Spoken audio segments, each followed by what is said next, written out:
ሙና የምትባል አንድ እህቴ አለች። እኔና ወይዘሮ ሙናን ያስተዋወቀን የጋራ ወዳጃችን አቶ መሐመድ ተማም ነው። ከመሐመድ ጋር ቆየት ያለ ጊዜ ወዳጅነት ስለነበረን አንድ ሙና የምትባል የጓደኛዬ እናት አለች፣ አንድ ቀን ባስተዋወቃችሁ ጥሩ ነው፣ ከአንተ ጋር ማውጋት ትፈልጋለች። እድገት በህብረት የእውቀትና የስራ ዘመቻ የዘመተችው ጋሞ ጎፋ ስለሆነ አንተን አግኝታ ያን ትዝታዋን ልታጫውት ትፈልጋለች።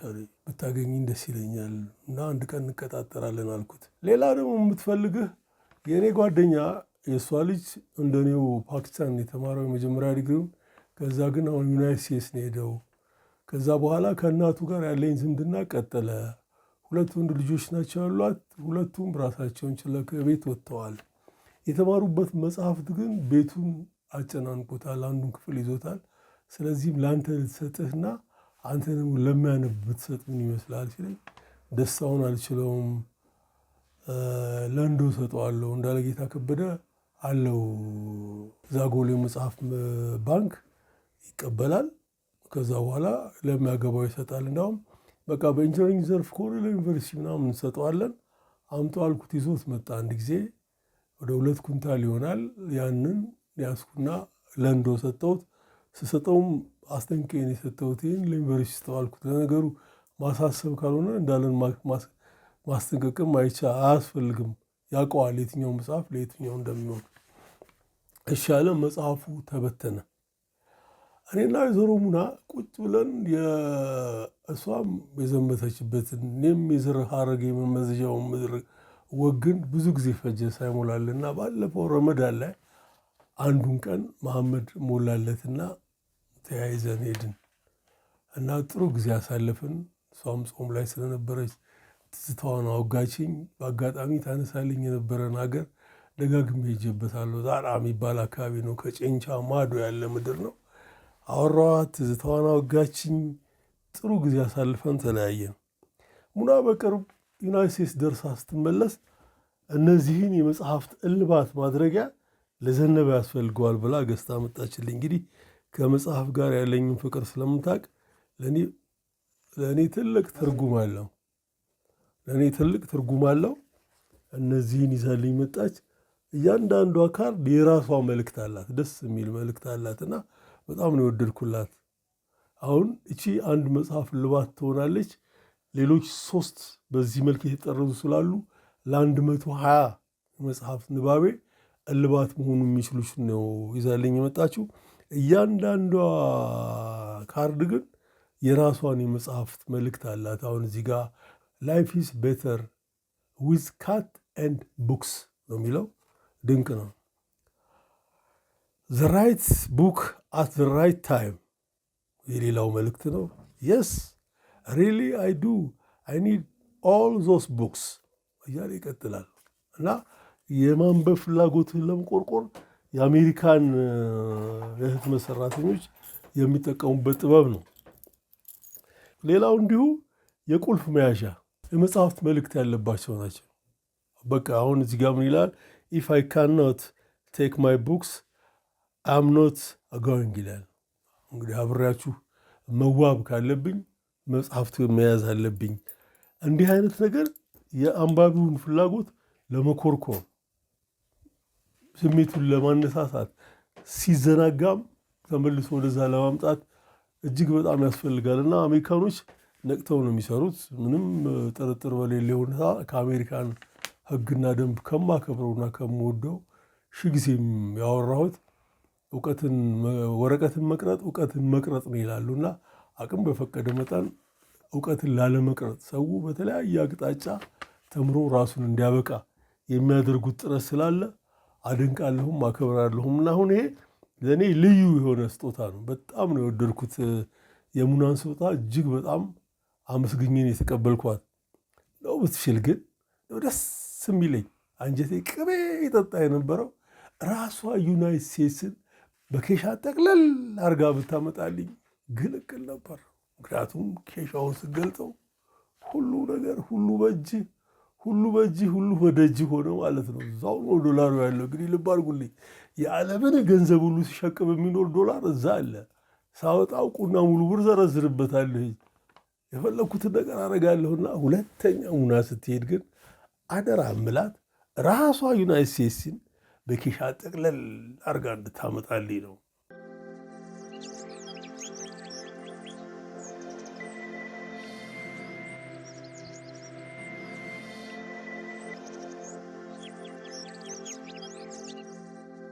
ባለፈው ሳምንት መጽሐፍ ቅዱስ ላይ ሳወራ 7 ቢሊዮን መጽሐፍ ቅዱስ አማንያኑ አንባቢያኖች ደርሰዋል ነው። ተነበዋል አላልኩኝም። በዓለም ላይ የትኛውንም ደራሲ ብትጠቅሱ ከኛም አሁን አፍሪካዊ ደራሲ ቺኑያ አቼቤ በሚሊዮን የታተመ ነው። ቢሊዮን ጋር የደረሰ የለም። እነ ሩሲያ ብትሄዱ እነ ቶልስቶይ እንደዚሁ በሚሊዮን የሚቆጠር ስራዎች ታትሟል ብዬ ገምታለኝ። በተለይ ሶቪየት ዩኒየን ከመጣች በኋላ የሩሲያ ስነ ጽሁፍ ዓለምን ያዳረሰው። ግን በአንድ ርዕሰ ጉዳይ ላይ የተጻፈ አንድ መጽሐፍ በዚህ ደረጃ ሲሰራጭ መጽሐፍ ቅዱስ የመጀመሪያው ነው። ይህን ስል ግን ተነቧል እያልኩ አይደለም። የሚገርሙ አጋጣሚ በፍጹም ያነባዋል ብላችሁ ማገምቱት ሁላችንም በያለንበት የአካባቢያችን ውጤት ስለሆነን እንገምተዋለን ብዬ ገምተዋለሁ ብላችሁ ማገምቱት ሰው 7 ጊዜ አንብቦታል። ካርል ማርክስ ፈላስፋ ነው። ሶሻሊስቱን የግራ ዘመሙን መንገድ የቀየሰው ማርክሲስት እሱ ነው። የሚገርሙ አጋጣሚ አምኖት ማርክሲስት ከማለት ነው የደረሰው። ምክንያቱም ቧቸሩበት። አዋቂውም አላዋቂውም ግራ እጁን እየሰበቀ ሲል አምኖ ማርክስ ብሎ ራሱን አግሏል ነው የሚባለው። ማርክስ 7 ጊዜ መጽሐፍ ቅዱስን አንብቦታል። 7 ጊዜ ልብ አድርጉልኝ፣ 7 ጊዜ መጽሐፍ ቅዱስን አንብቦታል። የሚይዘው ኖት ደግሞ ተአምር ነው። አንዴ ከጋሽ አስፋው ዳምጤ ጋር በካርል ማርክስ ጋር ስንጨዋወት ሼክስፒር ኮሌክሽን ወርክስን አንብቦታል አሉኝ። እሺ አልኳቸው። የያዘው ማስታወሻ ከራሱ ከሼክስፒር ኮሌክሽን ወርክ ይበልጣል ነው ያሉኝ። ካርል ማርክስ መጽሐፍ ቅዱስ ላይ ስንቱን ይዞት ይሆን ስል እንዳስብ ያደርገኛል። አሕዛብ ብዬ ባለፈው ተናግሬያለሁ። ኔሽን የሚለውን አማርኛው መጽሐፍ ቅዱስ አሕዛብ ነው የሚለው። እኔ ጋ ያለው 80 አሐዱ ነው። የኢትዮጵያ ኦርቶዶክስ ቤተክርስቲያን ያሳተመችው። ከጓደኞቼ ጋር ሳወራ አሕዛብ ጸያፍ አይደለም በግዕዝ ሕዝብ ማለት ነው አለኝ። ማለፊያ መዝገበ ቃላቱ ይዳኘናል ብዬ መዝገበ ቃላት ላይ የአሕዛብን ትርጉም ላውጋችሁና እኔ ትክክል መሆኔ እንድታዩልኝ ነው። አሕዛብ ቁጥራቸው የበዛ አረመኔዎች፣ በፍጡር የሚያመልኩ ለጣዖት የሚሰግዱ ህዝቦች፣ ጨካኞች አሕዛብ እያለ ይተነትናቸዋል። ስለዚህም በተለያየ ፕሮፓጋንዳ ላይ ይህንኑ ቃል ሰምቼው ስለነበር ኔሽን የሚለውን ቃል እኔ ህዝብ ብሎት ቢያልፍ ይሻል ነበር ብዬ ገምታለኝ። መጽሐፍ ቅዱስ 80 አሐዱ ላይ አሕዛብን ሲጠቀም ጸያፍ ሆነ፣ ጎረበጠኝ። ምክንያቱም የእኛ ቋንቋ ምን ያህል ባለጸጋ እንደሆነ በዚህ ላይ የምታዩት። እነሱ ኪድ ጎት የሚሉትን እኛ ወጠጤ ልንለው እንችላለን፣ ፍየሉን። እነሱ ፐስቲሲትን ሴተኛ ዳሪ ወይም ሸርሙጣ ነው። እነዚህን ቃላት ከጣሊያን ወረራ በኋላ ነው የእኛ ቃላት የሆኑት እንጂ ጋለሙታ ነው የሚባለው። ግልሙትና ደግሞ በተለያየ ምክንያት ይፈጠራል እና አማርኛው አክብሮታል። በደንብ ነው ራሱን የሚገልጸው። እንግሊዝኛው ይቀጭጭብኛል አንዳንዴ ቃላት እያነጻጸርኩ ሲሄድ። ከዛ አንጻር ነው ያነሳሁት። ልብ አድርጉልኝ። 7 ቢሊዮን መጽሐፍ ቅዱስ በዓለም ላይ ተሰራጭቷል ብዬ ብልም የዛን ያህል ሁሉም ተነቧል ማለት አይደለም። እምነቱ የሌለው በእግዚአብሔር የማያምን ኤቴይስት ግን ካርል ማርክስ ምን ያህል ቢጥመው ነው 7 ጊዜ መጽሐፍ ቅዱስ ነው ያነበበው።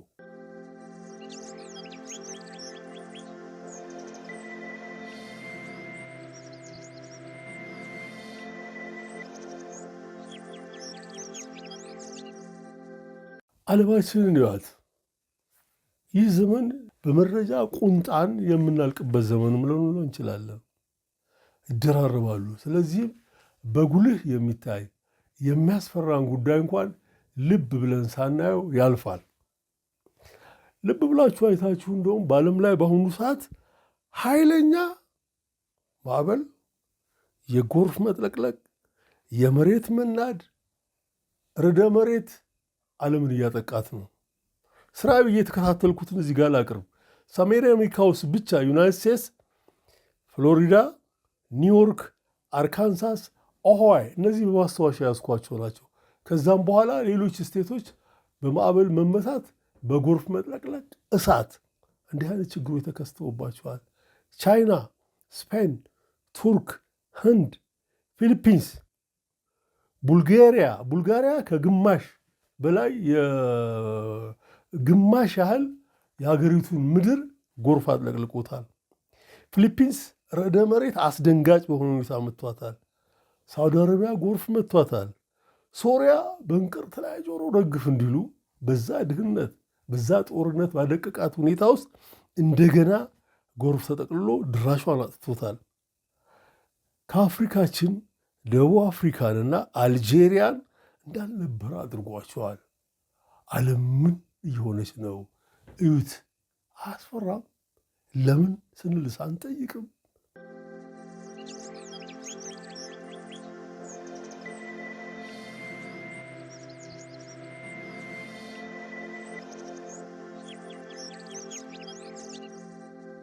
በቅርቡ 10 ሊጠፉ የተቃረቡ ከተሞች በሚል አንድ ጥናታዊ ፊልም አየሁኝ። በቅርብ ጊዜ የተሰራ ነው። 10 places that are sinking በሚል ርዕስ በመስመጥ ላይ ያሉ በመጥፋት ላይ ያሉ ደሴቶች አሉ። አሁን ፓስፊክ ውቅያኖስ ምናምን ሲሄዱ አስፈሪ በሆነ ሁኔታ የታነቀ እውነቱን ይናገራል የማምነው ግን የለውም እንዲሉ እንደሚጠፉ ከምናምናም በፊት የዓለም አቀፍ የአካባቢ ቀን ላይ በመገኘት የቀረን 2 ሜትር ነው የቀረን 1 ሜትር ነው ምን ሲሉ አሁን መስመጥ የጀመሩ አሉ። በአካል የምናውቃቸው ወደፊት ይሰምጣሉ ተብሎ ከሚሰጋላቸው መካከል የተወሰኑትን ልጥቀስ። ሜክሲኮ፣ ጃካርታ፣ ባንኮክ፣ ሂውስተን፣ ኔዘርላንድ፣ ስዊዘርላንድ እንዲህ አይነት አደጋ አንጃቦባቸዋል። በውሃ ይጠፋሉ ነው። አስፈሪ ነው። ወዴት እየሄድን ነው ብለን እንድትጠይቁ አያረጋችሁም? ሲአይናችሁን ጨፈን አድርጋችሁት። በነገራችን ላይ ዝናብ ከሌለ የዓለም ቴክኖሎጂ ምንም እርባና ቢስ ነው። የሰው ልጅ ዘርቶ ለመቃም ወልዶ ለመሳም ዝናብ እጅግ በጣም አስፈላጊ ነው። ዝናብ ነው ቴክኖሎጂውን አግሶት ቴክኖሎጂው የማምረት አቅምህን እንደዚህ የማሳደግ ነገር የሚኖር እንጂ ዝናብ ቀጥ ቢል ልክ የጥፋትን ውሃ ያህል መጥፋቱም ዓለምን ሊያጠፋት ይችላል። አሁን ዝናቡ ነው ከልክ በላይ የሆነ ዓለምን ቅራቅንቧ ማረጋት። የበርካታዎቹን አሁን ቅድም የጠራኋቸውን ሀገሮች በሙሉ እየፈለኩ ለማየትና ለመበር ሞክሬያለሁ። ወዴት እየሄድን ነው ብላችሁ አታስቡምን?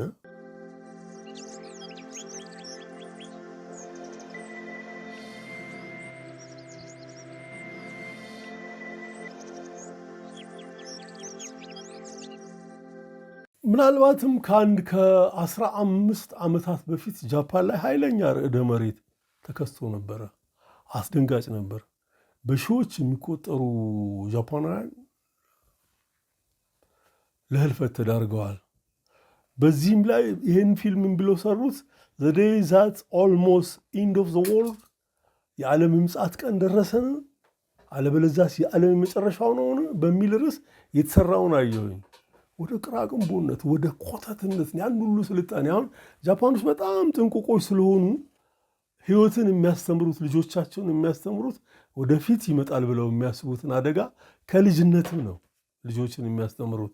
ለምሳሌ ህንፃ ውስጥ የነበረ ህፃን ልጅ አንድ አይነት እንቅስቃሴ ህንፃው ላይ ሲሰማ ጠረጴዛ ስር ተሸጎጥ፣ ወይ ወንበር ስር ግባ፣ ወይ አልጋ ስር ሁን። ምክንያቱም ከላይ ተቀርፎ የሚመጣው ድንጋይ ልጁን በርቅሶት ድራሹን እንዳያጠፋው ነው። ይሄን እንዳውም ታስቦበት ሬድሳልም ያደርጉታል። ሬድሳል ማለት መለማመድ ማለት ነው። አንድ አይነት ድምፅ በሚሰማ ጊዜ ርዕደ መሬት ሊመጣ ነው ይባልና ህፃናቱ ሁሉ በየስርቻው የመግባት ከዛ በኋላ ሁኔታው ደግሞ መረጋጋቱን ሲባል አሁንም እንደገና የሚሰማውን ሳይረን ድምፅ ያሰሟቸዋል። አሁን ደግሞ ተረጋጉ፣ ችግሩ በቁጥጥር ስር ውሏል ሲሉ ሊመጡና ወንበራቸው ላይ ቁጭ ብለው የክፍል ትምህርታቸውን ይቀጥላሉ። እንደዛ የምትከላከል ሀገር ችኮ የሆነ ዝም ብሎ የሚገተር ህንፃ ሳይሆን እንዲህ አይነት ችግር ሲኖር በተወሰነም ደረጃ ቢወዛወዝ የሚችልና አደጋውን ሊቀንስ ይችላል ብሎ የሚያስቡትን ህንፃ ሁሉ ይሰራሉ።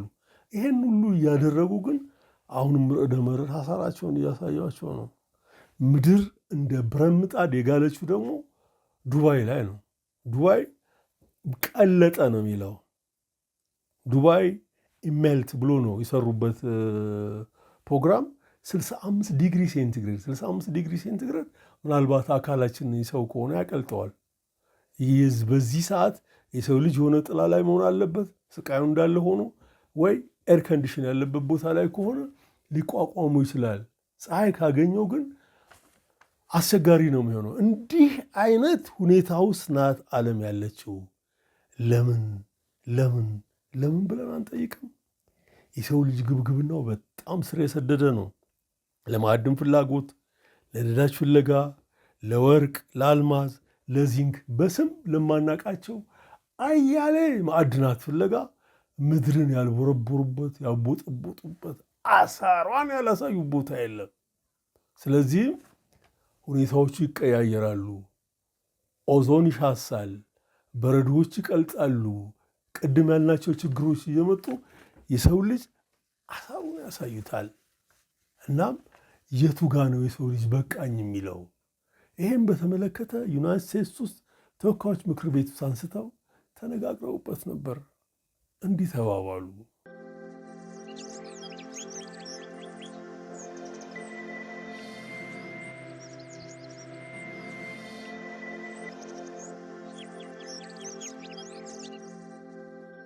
ሊዮን ቾምስኪ ሁ ሩል ዘ ወርልድ በሚል በሰራው መጽሐፍ ላይ ዲሞክራት ፓርቲ ሳይንቲስቶችን ጠርተው ለተወካዮች ምክር ቤት አባሎች ዓለም አሁን ስላለችበት ሁኔታ መግለጫ ሰጡ። የዓለም ሙቀት መጨመር፣ የበረዶ መቅለጥ፣ በረዶ ሲቀልጥ የውሃ እና የውቅያኖስ የባህሩ ምናምን ከፍታው ይጨምራል። ስለዚህም ያ ማጥለቅለቁን የጥፋት ውሃውን ያመጣዋል። በተጨማሪም ደግሞ የኦዞን መሳሳት፣ እንዲህ አይነት ችግሮች ዓለምን በቅርብ ዓመታት ውስጥ አሳሯን ያሳዩታል። አሁን ቅድም የነገርኳችሁ አሪፍ ምልክት ነው። ምናልባትም እንዲያውም የምር አማኝ እኔ አሁን ጉዳዩን በሳይንሳዊ መንገድ ነው ለማየት ሞክረው እንጂ የምር አማኝ ዓለም መጥፊያዋ ደርሷል ብሎ ሊያስብ ይችላል። የምጽዋት ውሃን ዓለም ትጠፋለች ብሎ እንዲያስብና ከራሱ ጋር እንዲማማል ሊያደርገው ይችል ይሆናል። ይሄን ችግር ነገሯቸው ለተወካዮች ምክር ቤት። የተወካዮች ምክር ቤት በደንብ ሰሙ። ከዛ በኋላ ተጻራሪው ደግሞ የሪፐብሊካን ነው። ሪፐብሊካን መጽሐፍ ቅዱስን ነው አማኝ አድርገው ያመጡት።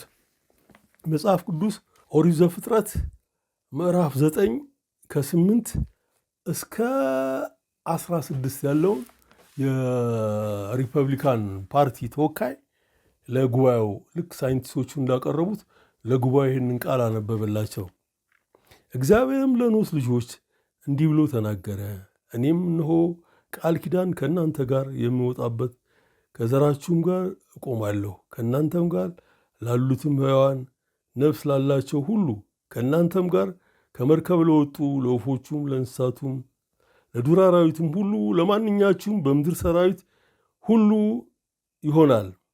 ቃል ኪዳንም ለእናንተ እቆማለሁ። ሥጋ የለበሰውን ሁሉ ዳግም በጥፋት ውሃ አይጠፋም። ምድርንም ለማጥፋት ዳግመኛ የጥፋት ውሃ አይሆንም። እግዚአብሔርም አለ፣ በእኔና በእናንተ መካከል ከእናንተም ጋር ባለው ሕያዋን ነፍስ ሁሉ መካከል ለዘላለም የማድርገው የቃል ኪዳን ምልክት ይህ ነው። ቀስቴን በደመና አድርጌ የቃል ኪዳንን ምሕረት በእኔና በምድር መካከል ይሆናል። በምድርም ላይ ደመናን እጋርዳለሁ፣ ቀስቲቱም በደመናው ትታያለች። በእኔና በእናንተ መካከል ይህ ነፍስ ባለው ሥጋ ሁሉ መካከል ይሁን። ቃል ኪዳኔን አስባለሁ፣ ሥጋ ያለውን ሁሉ ያጠፋን ዘንድ ዳግም የጥፋት ውሃን አይሆንም ብለው መጽሐፍ ቅዱስን ዘጉት። ምንድነው የሰውየው የተወካዮች ምክር ቤት አባል ጌታ ወይም እግዚአብሔር ቃል ስለገባልን አያጠፋንም፣ ምርምራችንን፣ መቆፈራችንን፣ መቦጥቦጣችንን እንቀጥላለን ነው የሚሉት።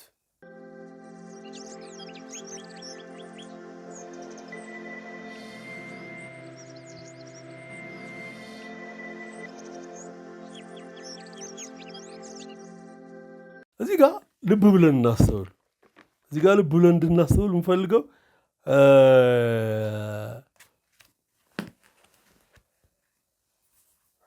የጥፋት ውሃ በኦሪት ዘመን አምላክ ያስቆጣው አንድ ነገር ተፈጥሯል። የሰው ልጅ የተሳሳተውን መንገድ ሄዷል፣ ስለዚህ መታረም አለበት ብሎ ነው ያመጣው። ከጥፋት በኋላ ውሃ በኋላ ግን ዓለምን ምን እያደረግናት እንደሆነ ራሳችን ዳኝነት ብንቀመጥ የእሱን ዳኝነት ሳንፈልግ ራሳችን ዳኝነት ብንቀመጥ ምን ያህል ነው እያጠፋናት ያለ ነው። ሁሌም ፍላጎታችን ሁሌም ሀብት ነው፣ የተፈጥሮ ሀብት ነው፣ ነዳጅ ነው። እንዳውም አሁን በዘመን ፍጥጥ ብሎ ወጥቷል። በጣም ፍጥጥ ብሎ ከመውጣቱ የተነሳ አንድን ሀገር ርዕሰ ብሔር ወሮ ማርኮ ቬኔዙዌላን መውሰድ እንችላለን።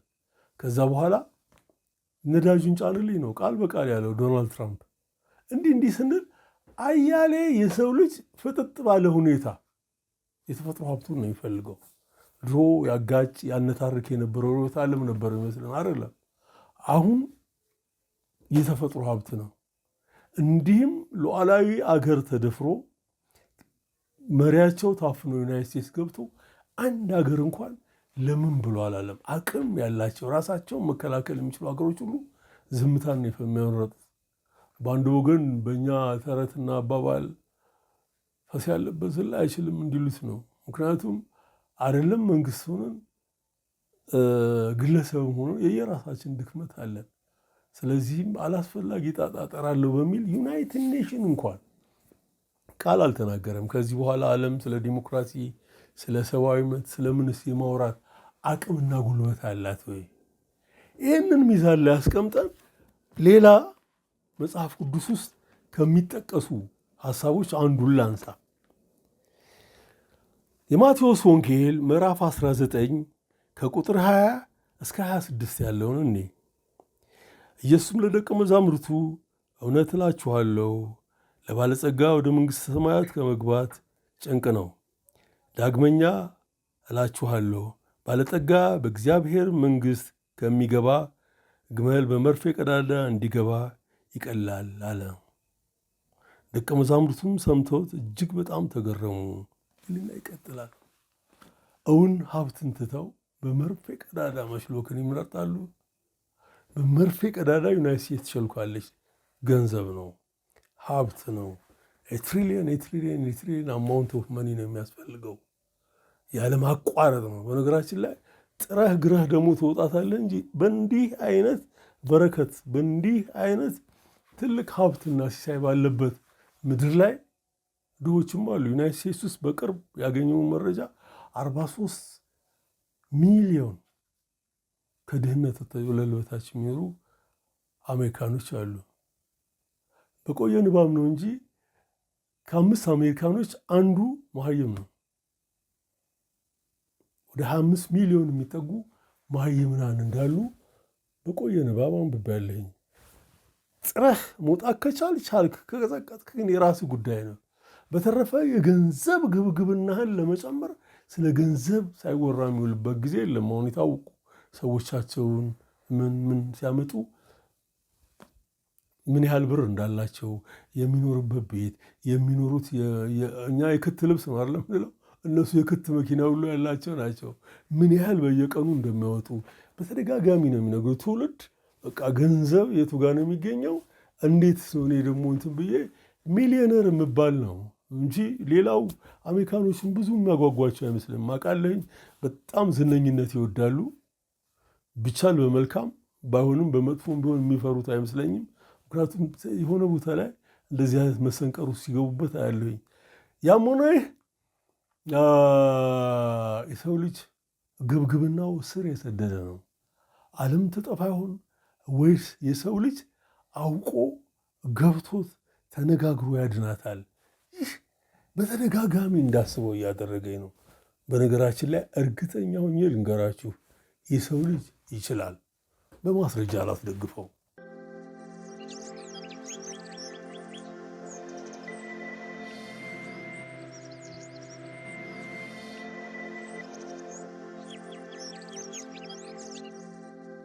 ምናልባትም ከ20 ዓመት በፊት የምድራችን ጀግና ላይ ሳጠና ከደረስኩበት ጭብጥ አንዱ ነው። ከ25 ዓመት በፊት ኦዞን ሳሳ የምኖርበትን ፕላኔት የፀሐይ ጨረር በሰው ልጆች ላይ ጉዳት እንዳያደርስ የሚሸፍነው ኦዞን የሚባል አካል አለ። ሳስቶ ያ መሳሳት ደግሞ ምን መዘዝ ይዞ መጣ? የሰው ልጅ ካንሰር እንዲይዝ ያደርጋል። በተለይም ከጥቁሮች ይልቅ ነጮቹ ለቶሎ ለካንሰር ተጋላጮች ናቸው። ሚላኒን የሚባል ንጥረ ነገር አለ ቆዳችን ላይ። ጥቁሩ የመከላከል አቅም አለው ቆዳው ላይ፣ ነጩ ግን ያ ሚላኒን ስለሌለው ድራሻቸው ይጠፋል ተብሎ ተፈራ። በተለይም ሰሜንና ደቡብ ዋልታ አካባቢ፣ ደቡብ ዋልታና ሰሜን ዋልታ ነጭ ነው የበዛበት፣ የምድር ወገብ ጥቁሮች ነን በብዛት ያለ ነው። እኛ አስተማማኝ ነን። በሂደት እኛንም ሊያጠቃ እንደሚችል ይታመናል። የሚገርመው ነጩን ድራሹን ያጠፋዋል ተብሎ ተፈራ። ምንድን ነው ለኦዞን መሳሳት ትልቅ አስተዋጽኦ ያደረገው ብለው ሲመረምሩት አንዱ የምንጠቀምበት ፍሪጅ ነው። ከፍሪጅ የሚወጣ ጋዝ አለ። ያ ጋዝ ወደ ሰማያ ሰማያት ሄዶ ኦዞንን አሳስቶታል። ስለዚህም በአስቸኳይ ነው በጋዝ ኃይል ግልጋሎት የሚሰጥን ፍሪጅ አስወግደው ኢንቫይሮንሜንታል ፍሬንድሊ የሆነ ለአካባቢ ወዳጅ የሆነ ፍሪጅ የተሰራው። አሁን ብዙዎቻችን ቤት ውስጥ ያለው እኛም ቤት ያለው አብዛኛው አይደለም በኢንዱስትሪ በለጸጉት እኛም ሶስተኛ ዓለም ውስጥ ሀገር ውስጥ ያለንም ጋር ብትመጡ ኢንቫይሮንሜንታል ፍሬንድሊ ነው፣ ጋዝ የለውም እና አገልግሎትን ይሰጣል። ስለዚህም የሰው ልጅ በካንሰር እንዳያልቅ መጨረሻውን ጥረት ተደርጎ በጣም አጭር ጊዜ ውስጥ ነው ተደረገ። አሁን ኦዞን እያገገመ ነው ያለው መረጃ። ይሁን እንጂ ብክለቱ እየቀጠለ ነው። ዩናይትድ ስቴትስ ያለምንም ጥርጥር በዓለም ላይ በካይ ጋዝ ከሚለቁ አገሮች አውራዋ አንዷ ናት። የዓለምን ብክለት ሩቡን ያህል የምታደርግናት። ግን መጽሐፍ ቅዱስን እየጠቀሱ ጌታ ቃል ስለገባልን ማንም ጫፋችንን አይነካንም ይላሉ። ለእኔ ልክ አይደለም፣ መታረም አለበት። የሰው ልጅ ይሄን ካላረገ ኑሮ ሰማይ ሰማያት ላይ ወጥቶ መቀመጫ ሳጥቶ እንደገና ደግሞ ወደ ምድርም ብረት ምጣድ አድርገውብህ እቺ የተፈቀደችልን አጭር ህይወት እንኳን በቅጡ ሳንኖር እንድናልፍ ያስገድዱን ነውና ልክ እንደ ዲሞክራቶቹ ሪፐብሊካኑም በሳይንስ አምነው በጋራ መፍትሄ ይፈልጉበት ልክ የኦዞን መሳሳት አሳስቧቸው መፍትሄ እንዳገኙለት ሁሉ ዓለምን አሁንም ያድኗታል ብዬ ተስፋ አደርጋለሁ።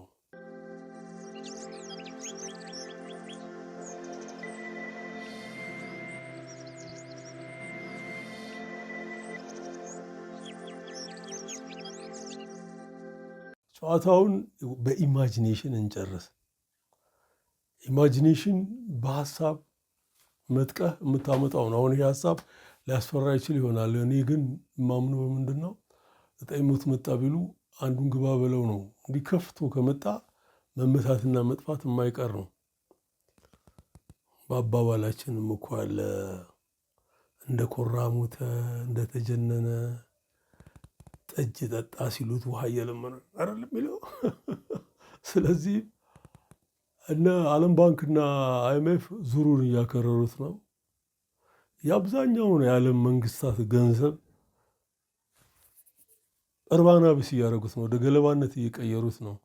ኤሎን መስክ አሁን በቅርብ በዚህ ማህበራዊ ሚዲያ ላይ ኢትዮጵያ ያልተገዛች ሀገር ናት፣ ነፃ ሀገር ናት፣ ግን ለምን ድሃ ሆነች አለ። ለምን IMF እና ወርልድ ባንክ ሄዶ እንዴት እያደረጉ ወደ ድህነት እንደሚደፍቁን ይነግሩት ነበር። አቶ መለስ በተደጋጋሚ ላይ የነበረውን አስታውሳለኝ። እጃችንን ተጠምዘላል። የመጀመሪያ ያሰማደ ወያኔን የሚያክል አሪፍ ወታደር ያለው ሰውዬ ስንት እንጀራ የበላ ነው እጁን የሚጠመዝዘው ነበረ። ግን እጅ ጥምዘዛው ቀጥሏል። በቅብብሎሽ የመጣ ችግር ነው። ያው አሳራችን እያየን ነው። እና እዛ ሄዶ ቢጠይቃቸው ድንቅ ነበር። ዓለም ፍትሐዊ ብትሆን እኛም ትጉ ብንሆን ቡና ብቻ እኮ እኛን ሊያኖር ይችል ነበር። ምክንያቱም በመላው ዓለም የሚገኝ የሰው ዘር ጠዋት ሲነቃ አንድ ሲኒ ቡና ይፈልጋል። ንቁ ሆነን የቡናውን አምራችነታችንን ከፍ አድርገን የዓለምን ገበያ ጥሬውን እንኳን እያቀረብን ቢሆን የት በደረስን ነበር። እና ሁሌም ሁኩስ ነን ያለ ነው። አፍሪካውያን ሁኩስ ነን ያለ ነው። በመልማት ላይ ያሉን ሀገሮች በሙሉ እዛው በቆምንበት እንጠብቃቸው ነው። መሪዎቻችንን ኮራፕት ያደርጓቸዋል። ትንሽ ጠንከር ብለው የቆሙ ዕለት ያስመታቸዋል፣ ያስገድሏቸዋል። ይህ በአያሌዎቹ ላይ ሆኗል። ከፓትሪስ ሉሙምባ ጀምረ እስከ ቶማስ ሳንካራ ድረስ የሄዱበትን ያው እምፈራላቸውም አሉ።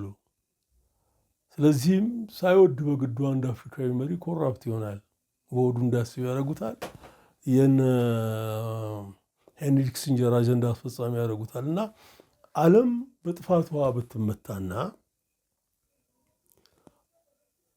አፍሪካ ብቻ ብትተርፍ ምንም አትጠራጥሩ፣ በሃርድ ኮፒ አሰርተውት አህጉራችን ከች የሚሉት እነዚሁ አበዳሪዎቻችን ናቸው። ትምህርታችንም እነሱ ናቸው የቃኙት። ሕጉም ከነሱ ኮፒ አድርገን ነው ተግባራዊ ያደረግነው። ስለዚህም ለነሱ በሚመች ሁኔታ አፈጻጸሙን ያስኬዱትና በርቀት ይገዙን የነበሩ ሰዎች በማስረጃ እያስደገፉ ቀጥለውን ይሄዱበታል ብዬ ነው የምገምተው። አንደኛውን እስካልጠፋን ጊዜ ድረስ በምንም ተአምር ተፈጥሮ ሀብት ላይ ያለውም ገብጋባነት ይተውታል ብዬ አላስብም። ሰላም በምድራችን ላይ ይስፈን።